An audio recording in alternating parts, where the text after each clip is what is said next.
Hello guys, നമ്മൾ പുതിയൊരു വീഡിയോയിലേക്ക് എല്ലാവർക്കും സ്വാഗതം. നമ്മളിന്നൊരു പാലക്കാടൻ മുട്ടക്കറിയാണ് ഉണ്ടാക്കാൻ പോകുന്നത്. അതിനായിട്ട് നമ്മൾ കുറച്ച് എണ്ണ ഒഴിച്ചിട്ടുണ്ട്. ചെറിയുള്ളി, തക്കാളി, മുളകൊക്കെ ഇട്ട് നല്ലോണം വഴറ്റണം. അതിന് ശേഷം നമ്മൾ മിക്സിയിൽ കുറച്ച് തേങ്ങയൊക്കെ ഇട്ട് അരച്ചിട്ടുണ്ട്. അതിലേക്ക് കുറച്ച് പുളി പിഴിഞ്ഞ് പാർന്നിട്ട് നമ്മൾ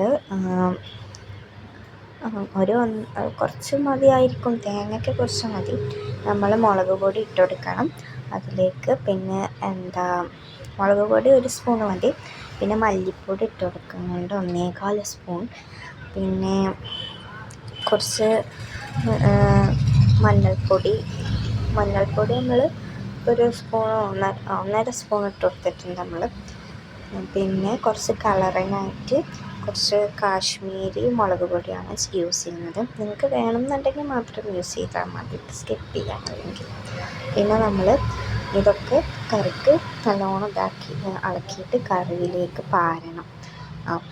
എന്നിട്ട് കറി നല്ലോണം തിളച്ച് വരണം. കറി തിളച്ച് വരുന്ന നേരം നമ്മളൊന്ന് വെയിറ്റ് ചെയ്യണം.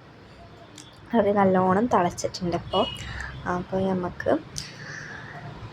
പിന്നെ നമ്മൾ കുറച്ചും കൂടി തിളക്കാനുണ്ട് തോന്നുന്നു.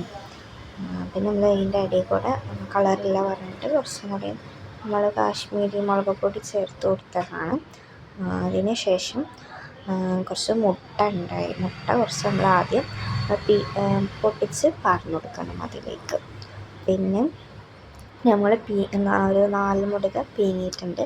നിങ്ങൾക്ക് വീട്ടിൽ എത്ര ആൾക്കാരുണ്ട് എന്നുള്ളതനുസരിച്ച് മുടുക എടുക്കാനുള്ളതാണ്. നമ്മൾ ഒരു 4 മുടുക അതിലേക്ക് ചേർത്ത് കൊടുക്കുന്നുണ്ട്. നല്ല രസമുള്ളൊരു കറിയാണ് ഗൈസ്, എല്ലാവരും ഒന്ന് ട്രൈ ചെയ്ത് നോക്കണം. നമ്മൾ ചോറിനൊക്കെ കൂട്ടാൻ വേറെ കൂട്ടാനൊന്നും ആവശ്യമില്ല, ഇതന്നെ മതിയായിരിക്കും. പിന്നെ നമ്മൾ നല്ലോണം അടച്ചു വെച്ച് നല്ലോണം ഇതാക്കുന്നുണ്ട്. അപ്പോൾ നമ്മളെ ചാനൽ ഇഷ്ടപ്പെട്ടാൽ സബ്സ്ക്രൈബും ലൈക്കും ചെയ്ത് സപ്പോർട്ട് ചെയ്യണേ.